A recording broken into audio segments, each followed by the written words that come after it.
अब हम आपको ये बताएंगे कि क्या भारत और पाकिस्तान के बीच बहुत जल्द एक नया युद्ध छिड़ने वाला है।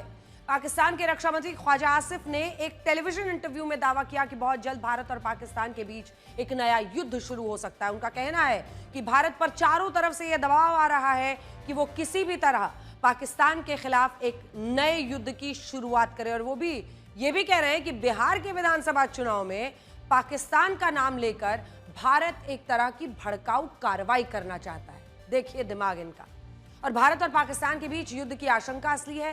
वो इससे इनकार नहीं करते कि ये युद्ध आने वाले दिनों में नहीं होगा। वो साथ साथ ये भी कहते हैं कि अब अगर ये युद्ध शुरू हुआ तो अल्लाह पाकिस्तान को पहले से बड़ी फतेह देगा। लेकिन हकीकत ये है कि ये सारी बातें कहते हुए ख्वाजा आसिफ के चेहरे पर चिंता, खौफ दिख रहा है। आप ये भी देखिए कि ये पाकिस्तानी कैसे बार बार भारत से युद्ध में हार पर जीत के झूठे डोल पीटते रहते हैं। इनके मुंगेरी लाल के हसीन सपने खत्म ही नहीं होते। सुनिए, ख्वाजा आसिफ भारत पर यह आरोप लगा रहे हैं कि हमारा देश बिहार के चुनाव के कारण पाकिस्तान के खिलाफ सैन्य कार्रवाई कर सकता है। लेकिन सच यह है कि इस वक्त पाकिस्तान में इतना कुछ हो रहा है कि पाकिस्तान की सरकार किसी भी तरह अपने लोगों का ध्यान भटकाने के लिए भारत के साथ एक और युद्ध का ये राग अलाप रही है। आज ही पाकिस्तान के खैबर पख्तूनख्वा प्रांत में तहरीके तालिबान पाकिस्तान ने पाकिस्तानी फौज पर बड़ा हमला किया। तस्वीरें देखिए, यह हमला अफगानिस्तान की सीमा से लगे जो खैबर पख्तूनख्वा के खुर्रम जिले में हुआ है, जिसमें पाकिस्तान फौज के 11 जवान मारे गए। इनमें पाकिस्तानी सेना के वरिष्ठ सैन्य अफसर जुनैद आरिफ और तैयब राहत भी शामिल। टीटीपी ने यह हमला घात लगाकर किया, जिसमें पाकिस्तानी सेना के एक काफिले को पहले बॉम्ब से उड़ाने की कोशिश हुई और उसके बाद टीटीपी के हमलावरों ने पाकिस्तानी फौज पर अंधाधुंध गोलियां चलाई। हालांकि पाकिस्तान की सेना का कहना है कि उसने भी जवाबी कार्रवाई में टीटीपी के 19 हमलावरों को ढेर कर दिया है। सुनिए जरा किस परिस्थिति में यह हमला हुआ है। वैसे भी पाकिस्तान खैबर पख्तूनख्वा और बलूचिस्तान में अपने ही लोगों की जान लेता है, फिर यह कहता है कि उसने आतंकवादियों को मार गिराया। यह हम इसलिए भी कह रहे हैं क्योंकि इस हमले से पहले पाकिस्तान की सेना खैबर पख्तूनख्वा में सैन्य ऑपरेशन चला रही थी और दावा है कि उसने वहां कई आम और निर्दोष पाकिस्तानियों की जान ली। बाद में इन्हें टीटीपी का आतंकी बता दिया। ख्वाजा आसिफ भारत के खिलाफ एक और युद्ध लड़कर हमसे जीतने का सपना देख रहे हैं, जबकि इस वक्त पाकिस्तान के हालात ऐसे हैं कि वो कभी भी टुकड़े टुकड़े हो सकता है और पाकिस्तान सिर्फ पंजाब प्रांत तक सिमट सकता है। ये हम इसलिए कह रहे हैं क्योंकि पाकिस्तान में कुल 4 प्रांत हैं। पंजाब प्रांत, दूसरा सिंध प्रांत, तीसरा खैबर पख्तूनख्वा और चौथा बलूचिस्तान प्रांत। इनके अलावा पीओके और गिलगित बल्टिस्तान पर भी पाकिस्तान का अवैध कब्जा है। अब बड़ी बात यह है कि इनमें खैबर पख्तूनख्वा में तहरीके तालिबान पाकिस्तान आजादी मांग रहा है। बलूचिस्तान में बलोच लिबरेशन आर्मी के लड़ाके आजादी मांग रहे हैं। सिंध में नहर विवाद को लेकर पंजाब प्रांत से टकराव हो रहा है और पीओके और गिलगित बल्टिस्तान में लगातार विरोध प्रदर्शन हो रहे हैं। तस्वीरें आपके सामने हैं। पाकिस्तान इनको दबाने छिपाने की कोशिश कर रहा है, लेकिन आप भी देख रहे हैं कि परिस्थितियां कैसी भड़की हुई हैं।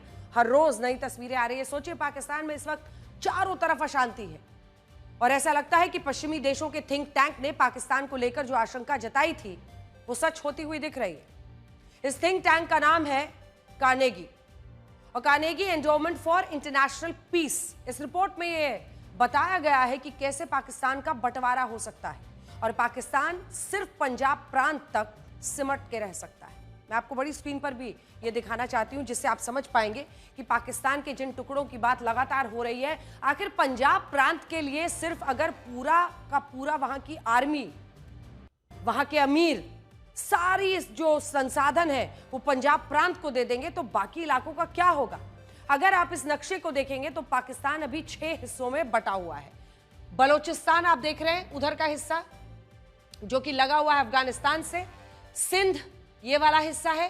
पंजाब प्रांत ये सबसे समृद्ध इलाका है वहां का, और ये ऊपर का पूरा इलाका खैबर पख्तूनख्वा का इलाका, ये 4 वो है और इसके अलावा जो उसका अवैध कब्जा है। और बलोच वाला इलाका आप देखिए ईरान से भी लगा हुआ। अब देखिए कुल मिलाकर इन 4 जगहों में पंजाब प्रांत में ही सारे पैसे वाले लोग रहते हैं पाकिस्तान के, यानी वहां की सेना, और जो आरोप लगता है वहां की सेना, वहां के फौजी खूब पैसा कमाते हैं, खूब पैसा लूटते हैं। उनके विदेशों में भी बड़े बड़े कायनात हैं, घर हैं, पैसा है, सब कुछ है। वो सारे के सारे पंजाब में रहते हैं। जितने पॉलिटिशियन सब पंजाब में रहते हैं, जितने संसाधन हैं बाकी जगह से खींच के चुरा के लाके इसी पंजाब को देते हैं। पाकिस्तान 6 प्रांतों में बटा है। 4 बड़े प्रांत हैं, पहला पंजाब, दूसरा सिंध, खैबर पख्तूनख्वा, चौथा बलूचिस्तान। अब पाकिस्तान की आधी से ज्यादा आबादी यानी 53% लोग अकेले पंजाब प्रांत में रहते हैं। पाकिस्तान की राजनीति में और पाकिस्तान की सेना में पंजाब प्रांत के लोगों का ही सबसे ज्यादा प्रभाव है, जबकि सिंध में पाकिस्तान के 23%, खैबर पख्तूनख्वा में 17% और बलूचिस्तान में पाकिस्तान की सिर्फ 6% आबादी रहती है। सबसे ज्यादा 53%। और माना यही जा रहा है कि सिंध अलग हो सकता है, बलूचिस्तान अलग हो सकता है, ये खैबर पख्तूनख्वा अलग हो सकता है, पीओके में अलग बवाल मचा हुआ है पाकिस्तान के खिलाफ, ये पंजाब बस पाकिस्तान रह सकता है। अब पश्चिमी देशों के थिंक टैंक की रिपोर्ट कहती है कि पाकिस्तान का जो खैबर पख्तूनख्वा प्रांत है वहां पश्तून समुदाय के लोग ज्यादा रहते हैं। वो खुद को अफगानिस्तान का हिस्सा मानते हैं और हो सकता है कि पाकिस्तान का ये प्रांत अफगानिस्तान में मिल जाए, जबकि बलूचिस्तान प्रांत में पहले से ही आजादी के लिए आंदोलन हो रहे हैं। बलूचिस्तान के अलग देश बनने की बात हो रही है। और ये देखिए, कुल मिलाकर जो परिस्थिति बनती हुई दिखाई दे रही है वो साफ इशारे कर रही है कि पाकिस्तान एक के बाद एक अपने तमाम इलाकों पर काबू खोता जा रहा है। तो ये देखा आपने क्या परिस्थिति बनी हुई है। और इमरान खान खुद भी कह रहे हैं कि हालात खराब हैं और ये पूरा का पूरा मुल्क जो है बर्बादी की कगार पर है पाकिस्तान के लिए, वो कह चुके हैं। अब हम अमेरिका के राष्ट्रपति डोनाल्ड ट्रंप को उनके कुछ पुराने बयान याद दिलाना चाहते हैं।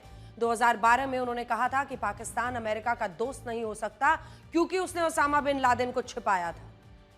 2012। फिर राष्ट्रपति ट्रंप ने उस वक्त यह भी पूछा था कि क्या क्या पाकिस्तान लादेन को छिपाने के लिए अमेरिका से माफी मांगेगा। लेकिन याददाश्त में ये वाला हिस्सा अब डिलीट हो चुका है। साल 2017 भी उनको याद दिलाते हैं। साल 2017 में राष्ट्रपति बनने के बाद भी डोनाल्ड ट्रंप ने कहा था कि हम पाकिस्तान को अब मदद नहीं देंगे क्योंकि उसने आतंकवाद के खिलाफ कुछ नहीं किया।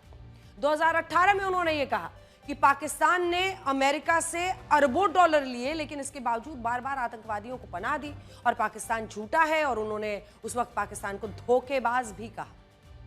2020 में उन्होंने फिर से कहा पाकिस्तान ने अमेरिका को 15 सालों में सिर्फ धोखा दिया और अमेरिका के अरबों डॉलर बर्बाद किए।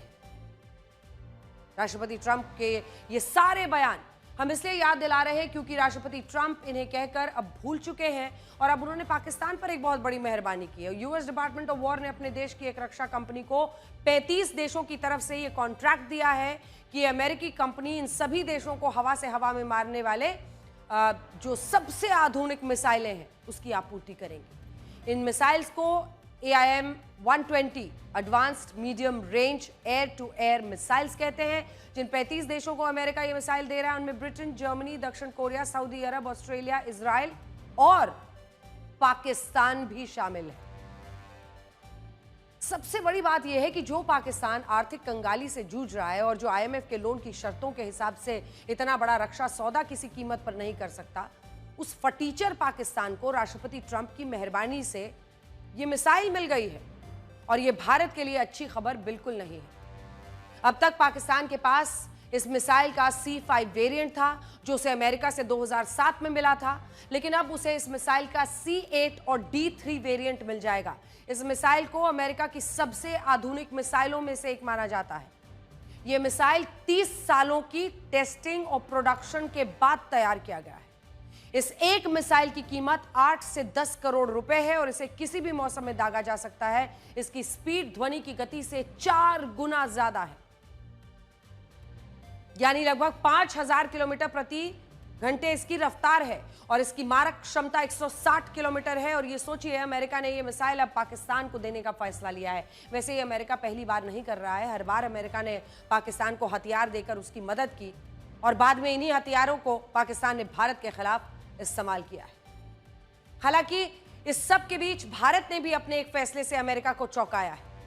अमेरिका ने अफगानिस्तान से मांग की थी कि वो अपने बगराम एयरबेस का नियंत्रण अमेरिका की सेना को सौंप दे और मॉस्को में अफगानिस्तान के विदेश मंत्री अमीर खान मुताकी ने ऐसा करने से इनकार कर दिया था। और अब भारत ने भी इस मुद्दे पर वही रुख अपनाया है जो चाइना और रशिया अपना रहे हैं, और हमने मॉस्को फॉर्मेट कंसल्टेशंस के संयुक्त बयान का साथ दिया है जिसमें बगराम एयरबेस पर अमेरिकी दावे का विरोध किया गया है।